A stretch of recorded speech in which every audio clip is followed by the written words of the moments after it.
کوشش کریں نماز جگہ بدل بدل کر پڑھیں، کیونکہ جس جگہ آپ نماز ادا کریں گے وہ حصہ قیامت کے دن تمہاری گواہی دے گا۔ ایک نوجوان لڑکی نے والد سے سوال پوچھا، بابا جسم کے کتنے حصوں کا کتنا پردہ ضروری ہے اور کون سا حصہ کھلا چھوڑ دوں؟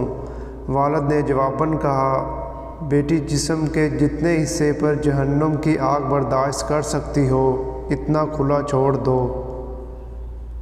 سچ بولنا اور سننا بہت ہی مشکل سے کام ہے، لیکن جو سکون سچ بولنے میں ملتا ہے نا، وہ سکون کوئی چیز نہیں دے سکتی۔ سکون اور خوشی تو ایسے عطر ہیں جن کو جتنا زیادہ آپ دوسروں پر چھڑکیں گے اتنی زیادہ خوشبو آپ میں سے آئے گی۔ اگر آپ کو اچھی اور میٹھی گفتگو کرنے کا فن نہیں ہے تو چپ رہا کرو، کیونکہ چپ رہنا بھی اتنا ہی بڑا کام ہے جتنا کہ بولنا۔ درگزر کرنے سے تمہارا ماضی نہیں بدلے گا، مگر مستقبل ضرور پرسکون ہو جائے گا۔ نیکیاں کرنے کے باوجود اگر تکلیفیں مل رہی ہیں تو یہ درجات کی بلندی کے لیے ہیں۔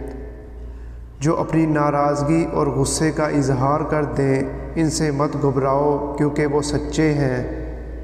زندگی میں تجربے کبھی ختم نہیں ہوتے، مگر جو عقل مند ہوتا ہے وہ ان میں ترقی کرتا ہے۔ کانوں پر اور بالوں کی انگلیوں پر پسینہ آ جائے تو یہ دولت آنے کی نشانی ہے۔ دوستو، اگر آپ میرے چینل پہ نیو ہیں تو چینل کو سبسکرائب کر لیں اور بیل نوٹیفیکیشن کو آن کر لیں تاکہ آنے والی اپڈیٹ آپ کو سب سے پہلے مل سکے۔